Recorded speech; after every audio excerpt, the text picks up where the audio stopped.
Greetings, dears.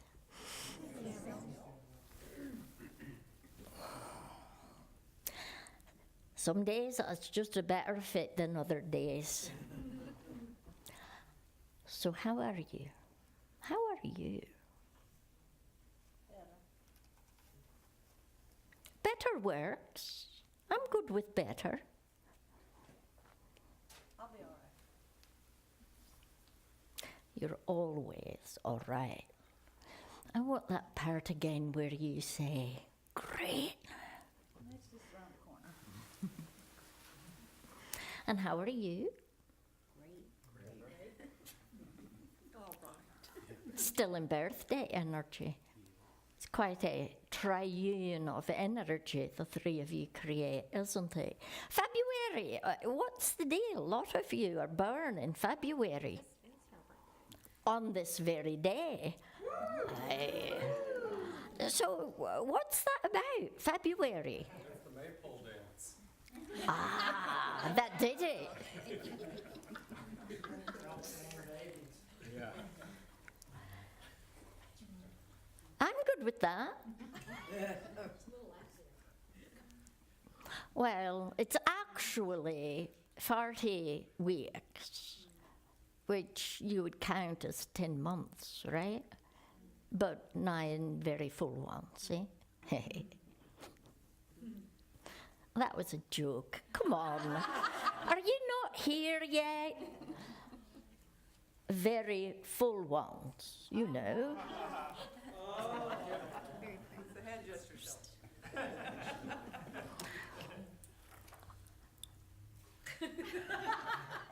So how are you? And when you're answering, answer me spiritually. How is your light body feeling these days? How are you doing bringing it through you these days?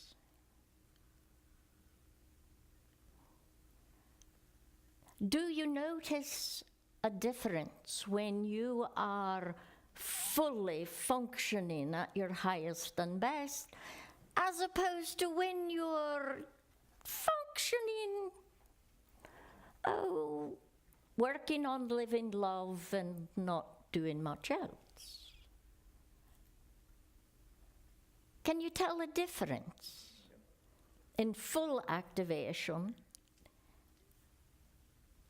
and partial, or what some would call normal activation? Seems like I have been, since November, I've gone through colds and sinus infections, and so I've been sick through the last 3 months, just feeling really bad. But a few challenges have come up, and in those moments I can feel the strength there. So, in spite of not feeling good physically, I think I have felt spiritually strong. Good, good.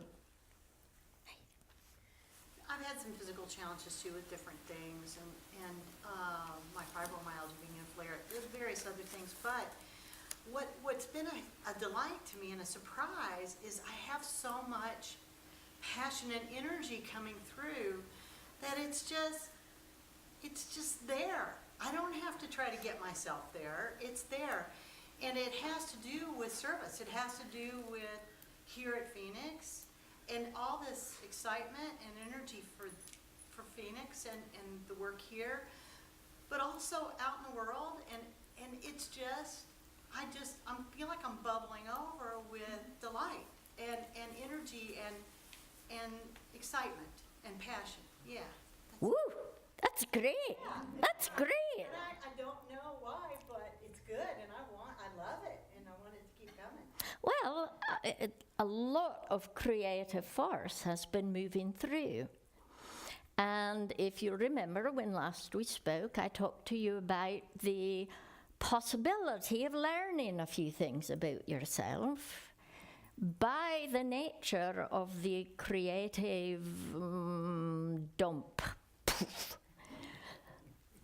given to you.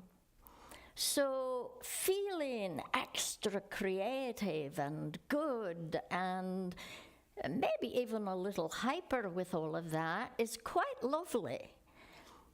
Not necessarily something everybody would be experiencing, but still is quite lovely. I've noticed just in the last week, a huge shift in my DNA exercises. They've become a lot Nice. more materialist, they're a lot more real, and so they're overlapping with the world and things that are going on. So it's really pretty cool, because every time it's one of the things I put out there to manifest goes by, it's like another moment of like, I'm one with all, you know, it's great. It's great. Now, why is it, and I want you to tell me, and I do not want Susie to answer this, because she knows already. Why is it that her DNA exercises would have kicked in and be functioning at a whole nother level? Why? It's not hard. Don't dig too deeply or you'll miss it. Margaret. Perhaps she is learning to function at a different level, and so she's ready for what is happening with her DNA. Absolutely, absolutely, that's in there. Because she's doing them. Well, yes, that's true as well. She's doing them, and anytime you are doing an exercise consciously, you're going to experience change out of it. But maybe, just maybe, it's because she is activating genetic structures that have been quiet for quite some time. And of course, that is because she's functioning at a different level. And when you're functioning at a different level in many, many things, you are starting over or amplifying what has been inaccessible is going to be where you begin. What has been going pretty well becomes amplified and becomes more. So conscious functioning in whatever it is you are doing, holding the moment, experiencing where you are, what you're doing. Quick experiment, all right? For a moment, sit there and just settle in, feel yourself breathing in, breathing out. Feel your heart beating. Boom, boom.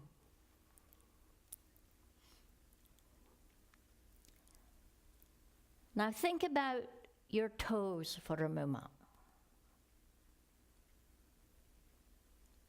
And your feet.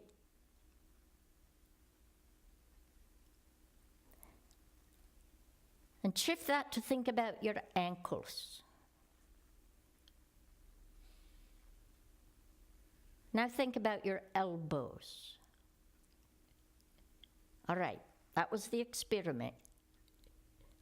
That was it. When I asked you to think about your toes, did you think about them? How did you experience that thought? Well, I felt the pulse of my heart in my feet. Nice. Aye. Did you picture your toes?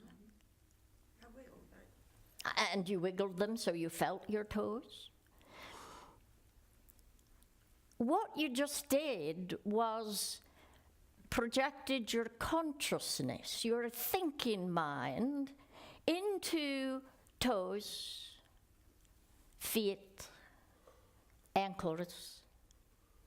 And then I zoomed up to elbows in case you were starting to just move on up the body on your own.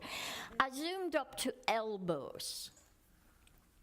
What did you find happened in your thoughts? Did they zoom up to elbows as well? probably a jump, had to take a dive. What you just did was exactly what you do when you are getting information. You put your focus at a place, and however it is you got that, you put your focus on your toes, and some of you in your mind saw your own toes. For some of you, it was just a sense. I'm thinking of my toes. For some of you, it was more of an immersion. I could feel sensitized enough that my heartbeat, I felt it down at my toes. That's how you get. When somebody says, oh, I was meditating and I got this, they got it by way of that thought shifting its consciousness. Feet to elbows, quick. And in fact, if you speed it up in that way, while you trusted at the same time, cardinal rule of spiritual awareness is to never say, I'm making this up. To allow. You will find that you begin very quickly receiving. And as a side note, the reason for that is because the universe is pouring the information to you in all of your dimensional reality at once. And as you do things that allow you to connect into it on this level or that, maybe your exercises, maybe a consciousness activity, you receive that part of it. And you receive the next part, and you receive the next part. The more you do sitting, focused meditation, visualization, consciously imagining, the more that you do, the more you access.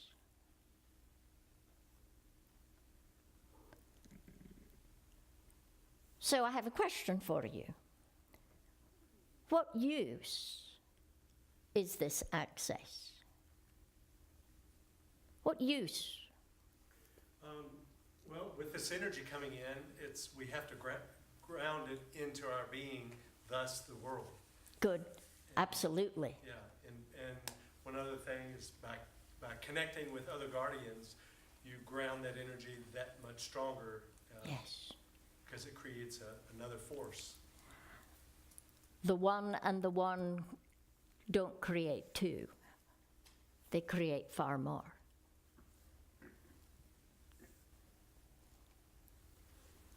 I guess that was not a hand as I thought. And not, yes. Well, I think the access creates a self-feeding cycle, and so the overall intent is for greater consciousness to embody the human form. And the more you access, the more you can change. And why is change good? I didn't say that.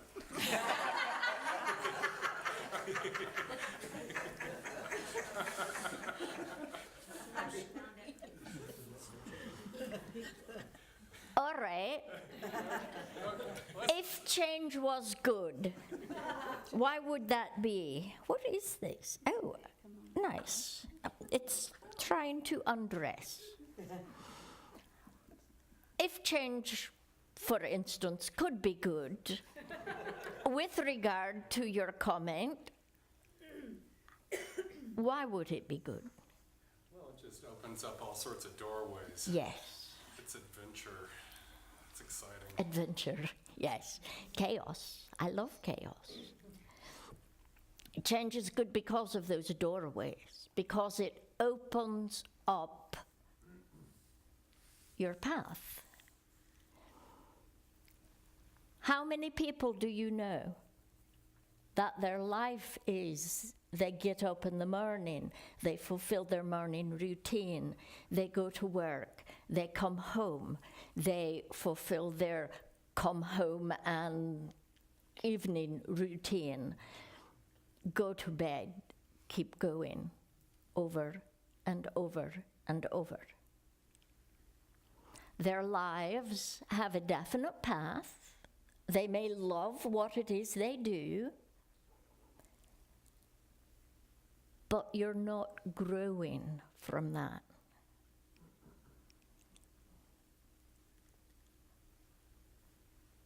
Your growth mentally, emotionally, physically, and spiritually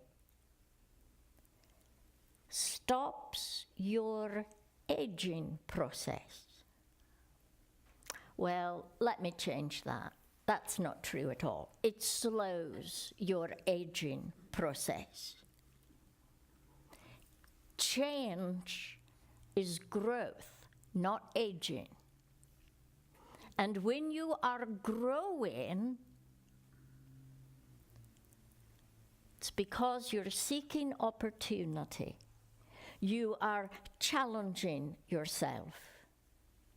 You are activating a fully different chemical system than that of those who just live on the hamster wheel. I learned about gerbils recently, which are sort of like hamsters. Do they also run on a wheel? All right, so gerbils as well. But guinea pigs do not, right? They do not run on the wheel because they don't make wheels big enough for guinea pigs. Yes? I think they're off the wheel anyway. They've never chosen the wheel. They are prey. That means they are on the wheel. Actually.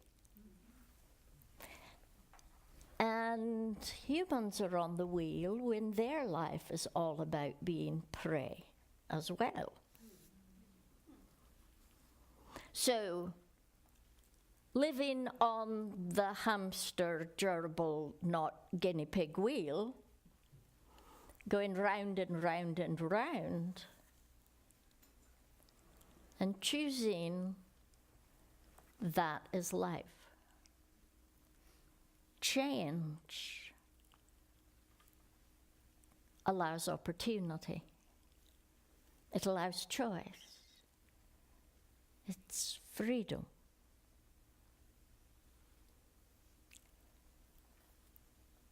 And one of the things that February brings into your calendar is, along with what you usually think of as the massive celebration of Marion's birthday across the world, the love that she is, has been, and ever will be.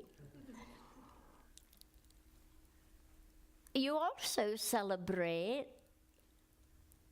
your old presidents, right?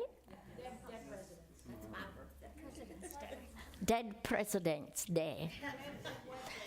But you only choose a couple of them out of those you've had. Why those two? Because of their birthdays. It's because they happen to have, all right, that's not the reason. They were change makers. Tell me more. You do know that you have a holiday that celebrates 2 of your presidents, right? You're pretty sure of that, eh? And one of them is your first president, Washington, and the second one is Abraham Lincoln, who was also, in many ways, your first president. They were both involved in major wars. They were, weren't they? They were. Think about that for a moment. They were. They both presided over a country fighting itself in many, many ways. They both represent great change that did not change the thinking of their time. They are hindsight. I see what you're saying. You are celebrating their hindsight, yes? You are celebrating what was recognized as their achievements that at their time the country wasn't so sure about. Kathy. So, are we going to be celebrating President Trump in 100 years? We already are.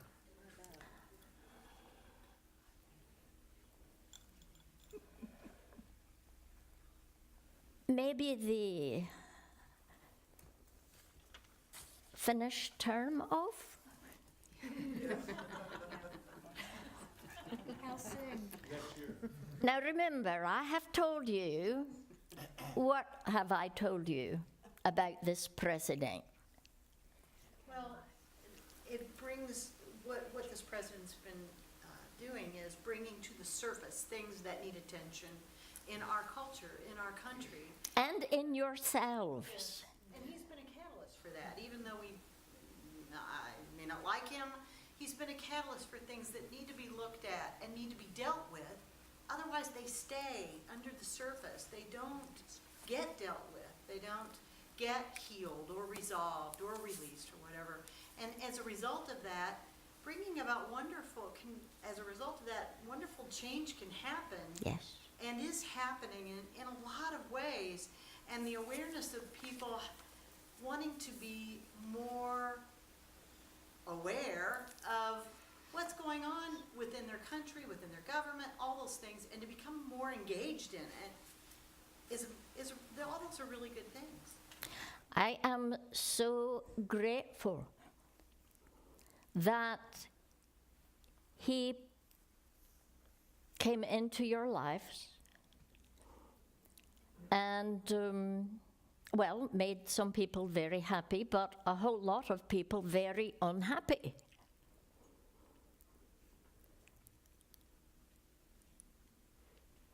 Because it pushes you to do something about it.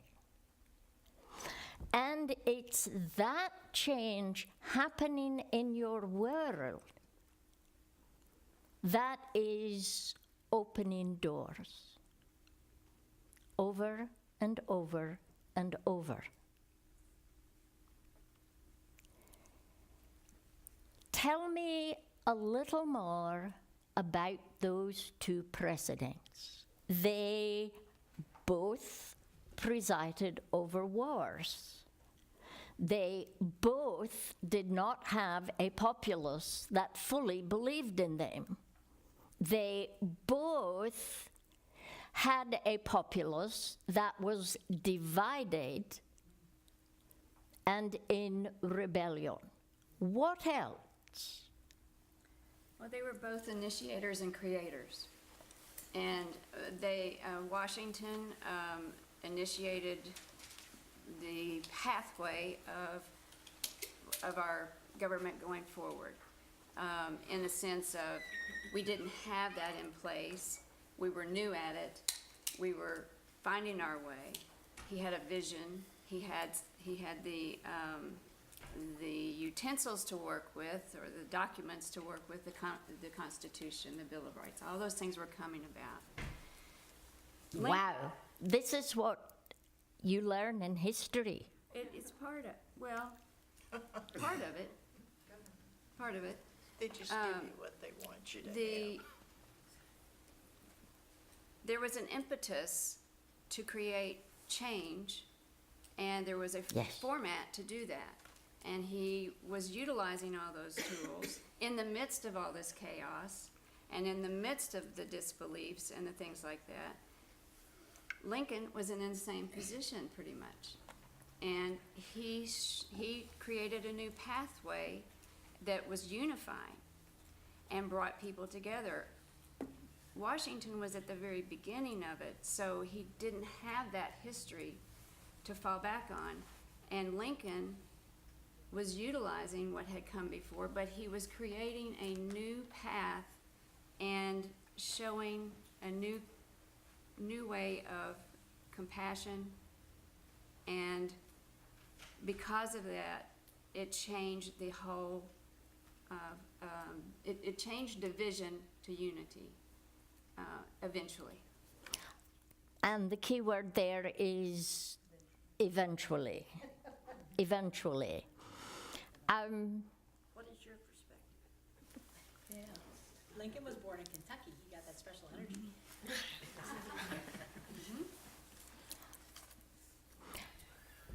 My perspective is a little bit different, but I'm good with pretty much what you said, except for the part that Washington paved the way, created the system. They both surrounded themselves with very wise and varied viewpoints. They connected with those who knew more than they did.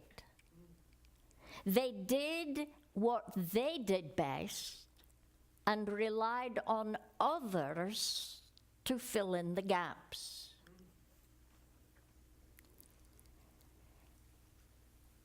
They did not look for personal gain. Their work had to do with the idea of a nation rather than the idea of an individual state, if you will, or community or self. They were willing to risk it all for what they believed was the right thing.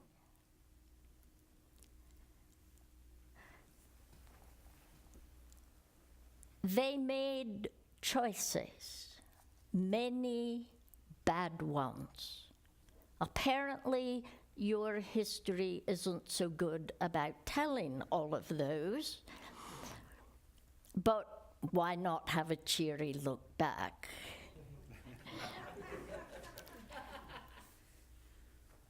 Everybody colors their own history, don't they?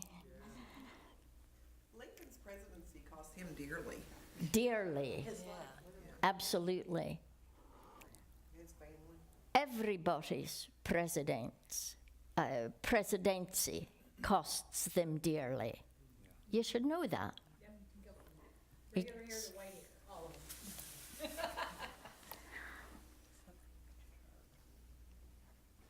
I want you to think about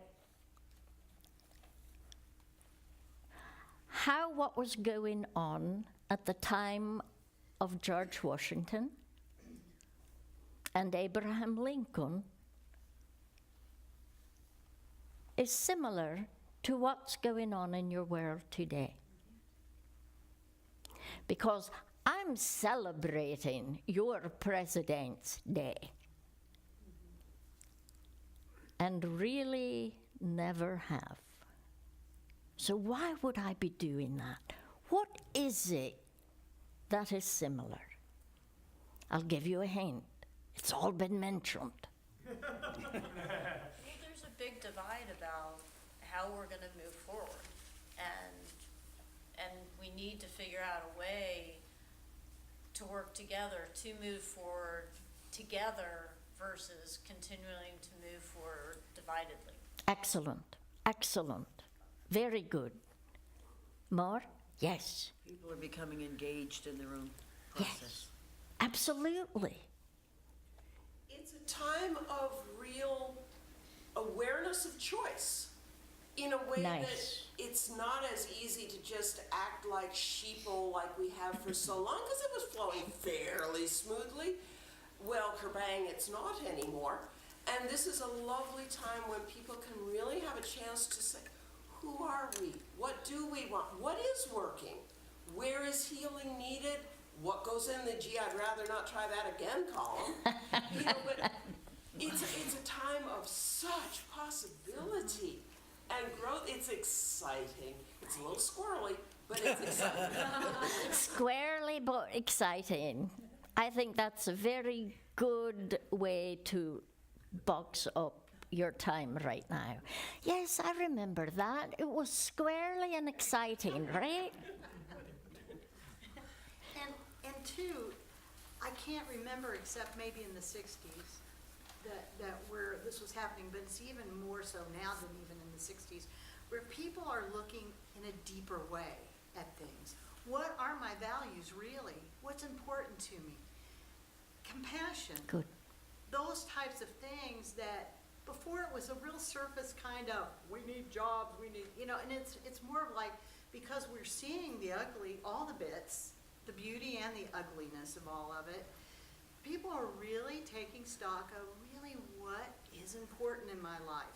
Is it just my income level, or is it really looking at how we treat each other, how we respect each other, how we are able to create more of a unified equality in this country instead of such separation. Nice.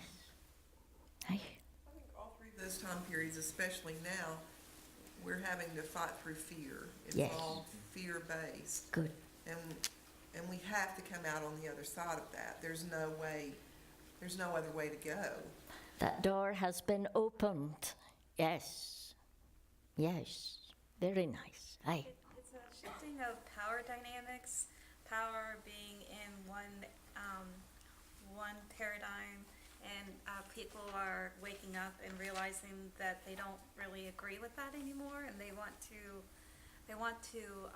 do things differently than how it was. So it's a shifting of where the focus of power is from.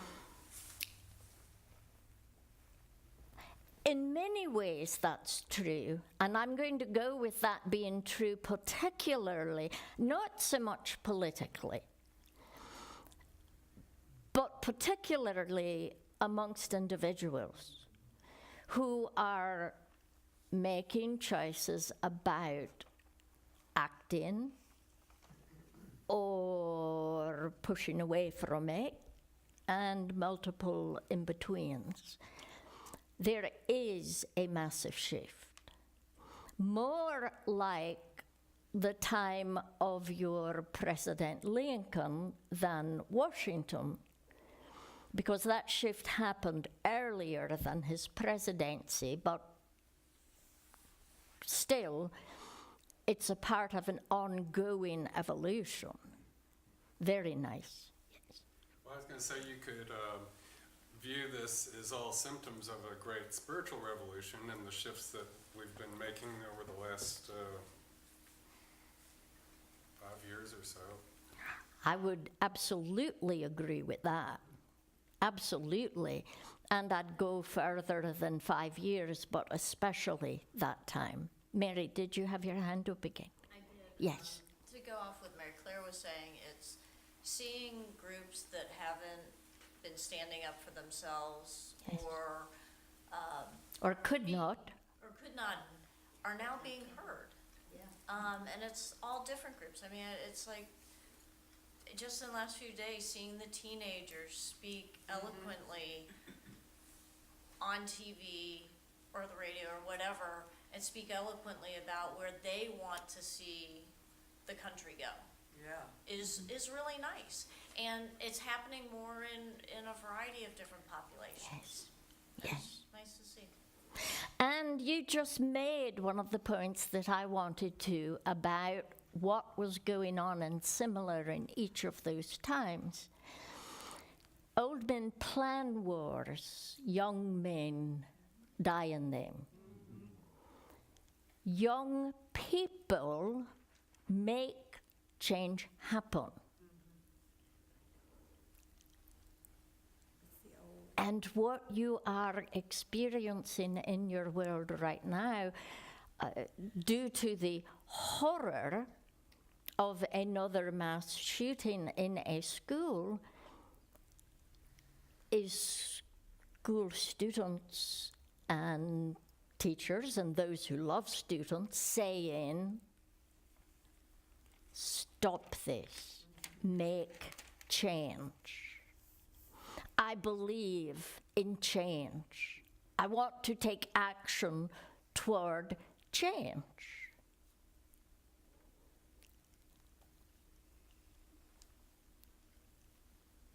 So I want to ask you, are you a soldier or a general? Are you a young person or an old one? Because the dividing line is about taking action. Even if you fear the change, moving toward it because your heart, your spirit tells you this is right.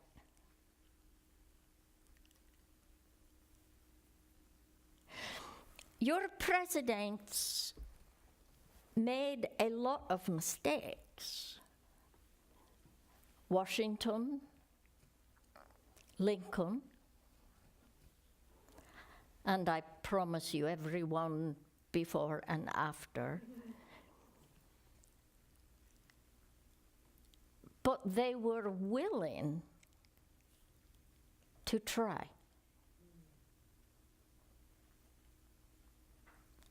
They had a vision and were able to motivate others to take part in it. Now, in the case of Lincoln, that is more true than in the case of Washington. Nonetheless, it was the stabilization of a vision and the strength of heart to follow that vision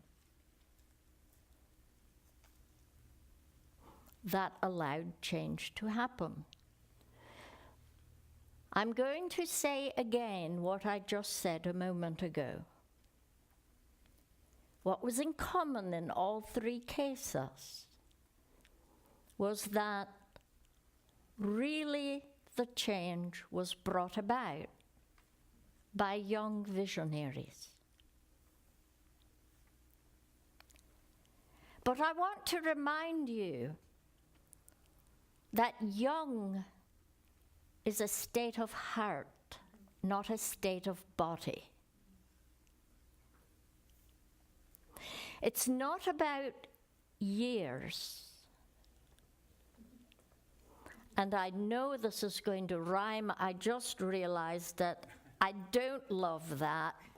But nonetheless, it's not about years, it's about your fears.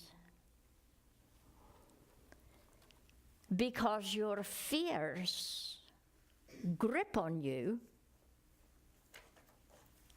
ages you. Your worry about what happened and what will happen ages you. You function through chemical processes. And you are finely tuned to dump chemicals in response to certain actions and behaviors and ways of thinking. Your stresses age you.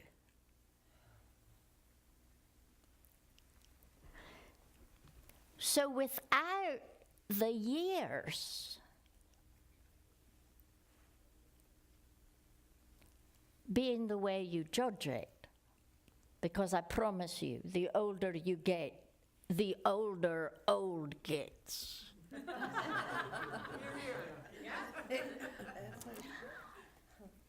How old are you? 25. How old are you? Depends on the moment. Sometimes more so one way than the other at another time. And sometimes older than what your years say, and sometimes younger.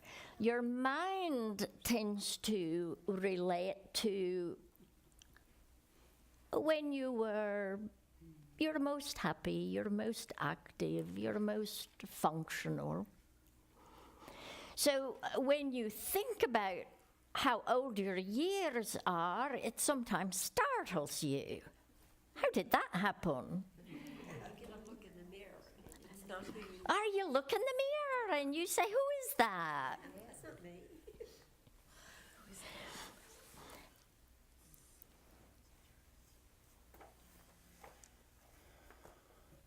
Your spirit is ageless. Your emotional self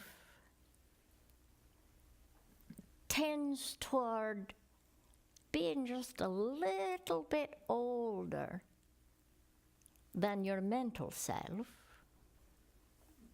And that's because you have hindsight.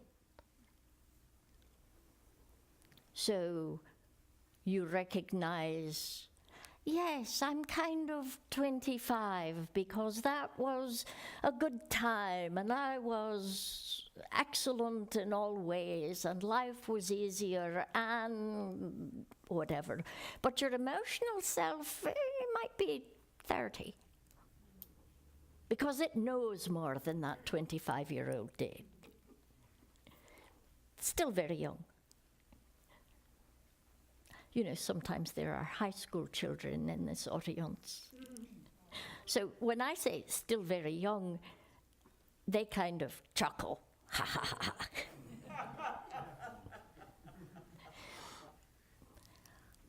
So how old are you?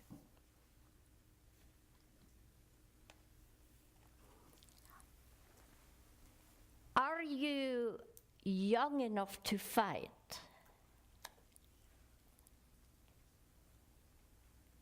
I'm not going to say to die. Are you young enough to share a vision and motivate others to bring about change?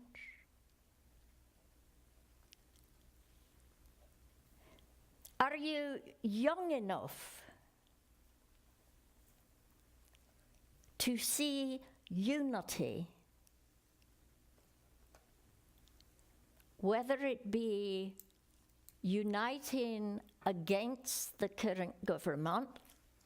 I am not advocating that.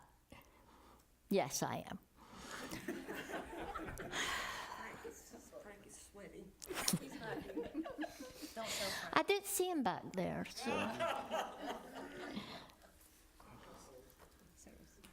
Are you young enough to see options?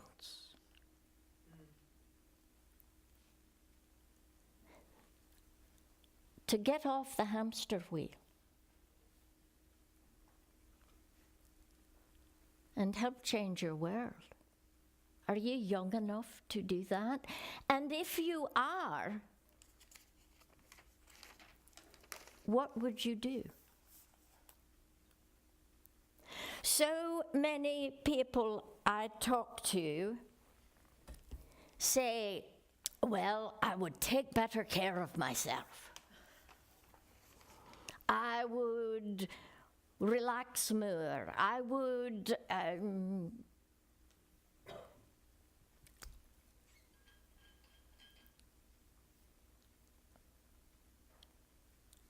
and list things that would be self-nurturing. And that's good, but that's not going to change the world.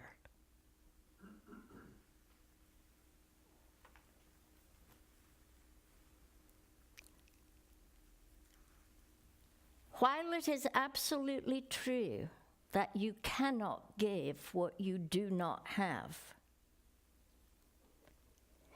and if you don't have energy and you don't have vision and you don't have, because you're just,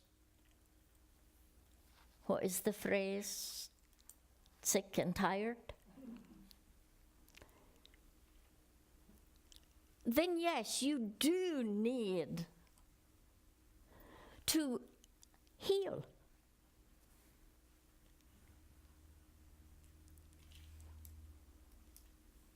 But when you are functioning outside of the physical, not led by the mental and the emotional, a very interesting thing begins to happen. You begin looking for opportunities to give. You begin looking for ways to expand your world outside of just you.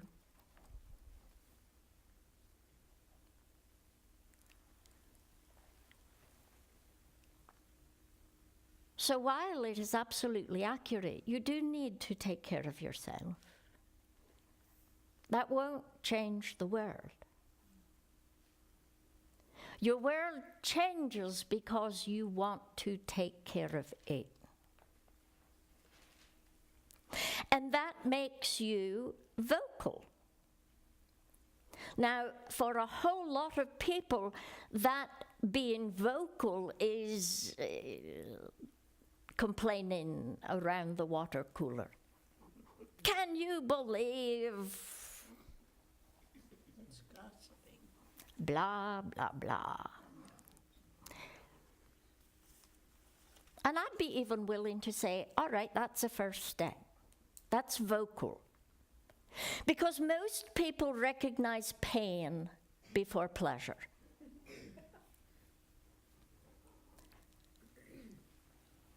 It hurts so much that you've got to do something about it. I'm sick enough to go to a doctor. I'm sick and tired of being sick and tired.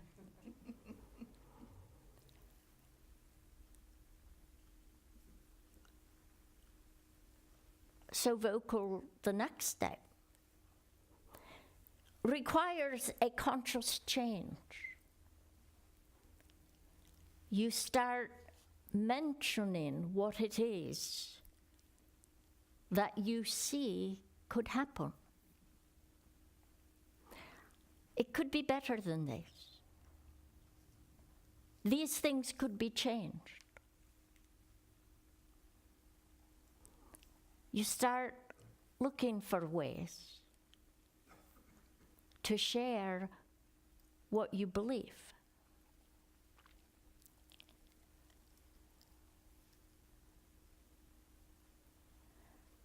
You reach out. A lot of it falls in your lap. You know, the universe is always so absolutely delighted when somebody takes a step toward their greater possibilities, that it says, sure, let's give more of this. And you find that you take a step forward, a lot more doors open up than you may have thought were going to open up. People start telling you their story and giving you opportunities in the grocery line.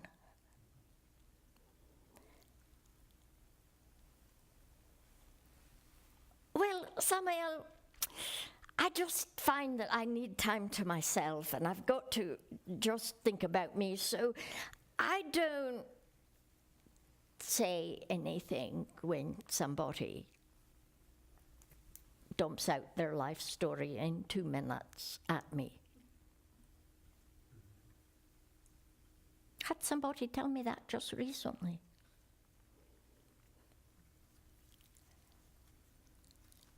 But when you have a vision for a better world, you don't stay quiet. Because that better world happens when one person speaks to another person heart to heart.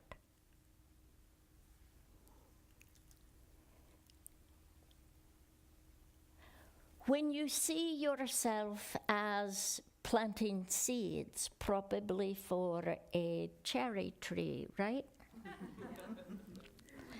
When you see yourself planting seeds,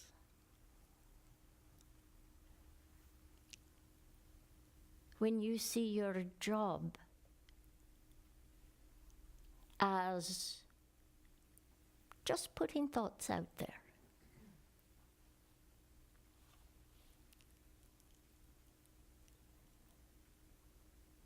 so how old are you?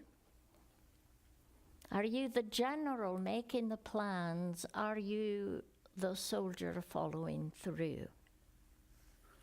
How old are you? Are you the older person who can do nothing in this world but take care of themselves and do what they want? Or are you the young person who looks around and says, this isn't the world I want to live in. I'm going to be heard. And what is it that you have to express? Because every one of you have a different story and a different activity.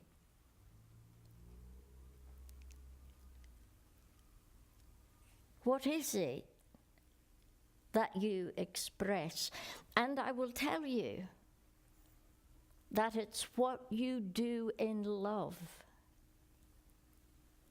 that satisfies you. And when you have been living your life out of a place of giving love, you begin seeing more ways to do that. You stop limiting how it should be done. You stop limiting who should do it. You start opening and accepting, and unity flows out of that. You don't create unity, unity creates you. Love creates you.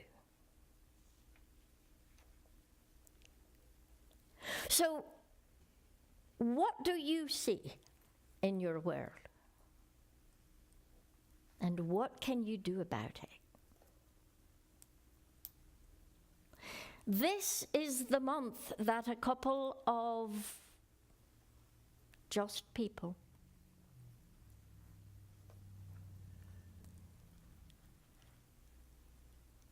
followed their vision to what many call greatness. Not in their time, No, in their time it was pretty much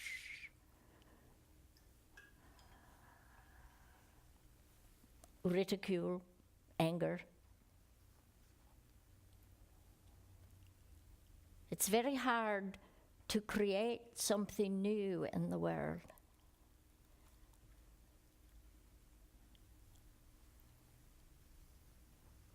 Because people are afraid of, tell me the word, change. But change will never happen if people like you, who would be the planners, don't get out in the field and take some action. So what are you going to do?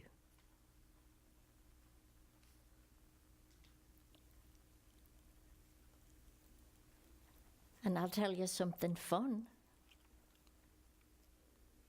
When you're acting, doing, you create the right to complain about it. It's so slow, I want it to be faster. But you're acting, you're doing, you're following through, as opposed to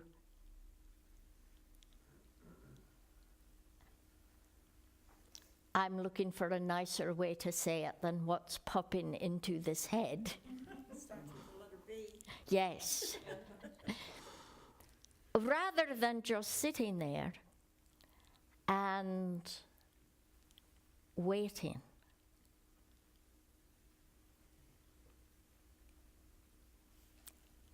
How old are you? How old have you been lately? It's time to get young. Your world is waiting. It's people like you who change it.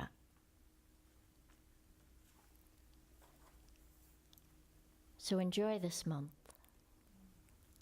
and change your world, because let me tell you, this time's about change. I love you. Thank you. Look in the mirror. Happy trails.